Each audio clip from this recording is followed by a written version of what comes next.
इस्त्री रिपेयर करते वक्त कई दोस्तों के साथ मसला आता है कि वो इस्त्री खोल तो लेते हैं बल्कि बाद में उनको समझ नहीं आ रही होती कि ये जुड़नी किस तरीके से। तो आज की वीडियो आपने पूरी देखनी है और इसको सेव कर लेना है ताकि आप लोगों के बहुत ज्यादा काम आ जाए। जब भी इस्त्री जोड़नी हो तो इस तरीके से आप जोड़ सकते हैं। पहले तो दोस्तों इसका आपने थर्मोस्टेट चेक कर लेना रगड़ के, अगर तो वो कॉपर का होता है तो उसको हमने चेंज करना होता है। जैसा कि इसमें हम जो है नया थर्मोस्टेट लगाएंगे और पूरा तरीका कार आपको समझाएंगे कि किस तरीके से आप इसको जो है जोड़ सकते हैं। इसके लिए एक एलिमेंट होता है, इसका एक वेट होता है, कवर होता है, एक थर्मोस्टेट होता है। इसकी सारी जो फिटिंग है वो आपको सिखाई जाएगी। सबसे पहले हमने इसकी यहाँ पे नीचे एक पतरी रख लेनी और जो हम इसमें थर्मोस्टेट इस्तेमाल कर रहे हैं वो हमने निकाल लेना है। अब दोस्तों जब भी आपने नया थर्मोस्टेट लगाना है तो एक कोशिश करनी है कि इसके जो चांदी वाले पॉइंट वाला यहाँ पे इस्तेमाल करें। एक तो होता है प्योर चांदी के पॉइंट होते हैं या फिर कईयों में चांदी की एक टिक्की लगी होती है, वो लाजमी इस्तेमाल करें, वो थोड़ा ज्यादा अरसा चल जाते होते हैं। यहाँ पे दोस्तों हमने एक थर्मोस्टेट को उसको अपनी जगह पे रख लेना है। यहाँ पे थर्मोस्टेट और बॉडी के दरमियान एक स्क्रू लगता है, इसको हमने अच्छे तरीके से टाइट कर देना है। नीचे हमने पतरी लाजमी रखनी है। इस दौरान जब हमने थर्मोस्टेट फिक्स करना है तो इसके नीचे वाली पतरी जो है इसके एडजस्टर इसके ऊपर आना चाहिए ताकि जब हम इसको लूज या ऐसा करें तो ये कम तेज हो जाए। जैसा कि अभी आप देख सकते हैं इसको हम थोड़ा लूज कर लेते हैं। यहाँ पे दोस्तों एक थर्मोस्टेट और एलिमेंट के दरमियान एक पेज लगता है, ये हमने लगा देना है। अक्सर औकात मैं ये पेज लगाना भूल जाता हूँ, फिर मुझे पूरी हिस्ट्री खोलनी पड़ जाती है।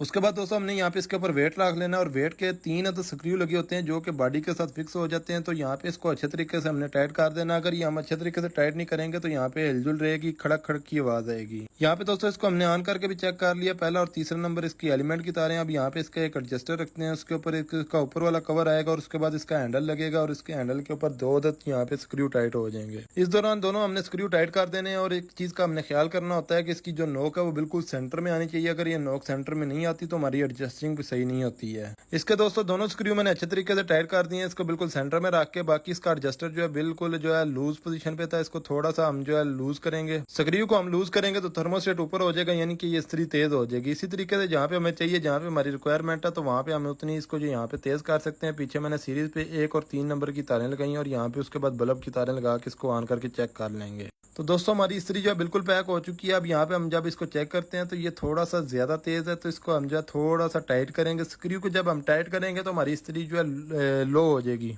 इसी तरीके से अगर हमें इस्त्री तेज चाहिए तो स्क्रू को हम लूज करेंगे। जैसे ही स्क्रू को लूज करेंगे तो थर्मोस्टेट का नीचे वाला हिस्सा ऊपर आ जाएगा, इसी तरीके से वो तेज हो जाएगी। तो इसको जो है मैंने अपने प्रॉपर सी एक सेटिंग में सेट कर लिया हुआ। अब इसको चेक कर लेते हैं। चेक करने का ये तरीका है कि इसको यहाँ पे ऑन छोड़ देंगे, थोड़ी देर बाद ये ऑफ हो जानी चाहिए और जब ऑफ होगी उसके साथ ही थोड़ा सा आगे हम करेंगे तो इसको ऑन हो जाना चाहिए। इसका मतलब ये है कि हमारी इस्त्री बिल्कुल परफेक्ट काम कर रही है। तो दोस्तों मुझे उम्मीद नहीं यकीन है कि आपको बात की पूरी समझ आई होगी। अगर आपने इसका पार्ट 1 देखना तो वो भी आप देख सकते हैं, ये पार्ट 2 था। अब जिस भाई ने मेरी वीडियो मुकम्मल देखी है तो कमेंट सेक्शन में फुल लिख के जाइएगा। बाकी इस तरह की मज़ीद टेक्निकल वीडियोस के लिए मेरा चैनल को फॉलो कर लीजिएगा। अपना बहुत सारा ख्याल रखिएगा, दुआ में रखिएगा, वीडियो को लाइक मत और शेयर करना मत भूलिएगा।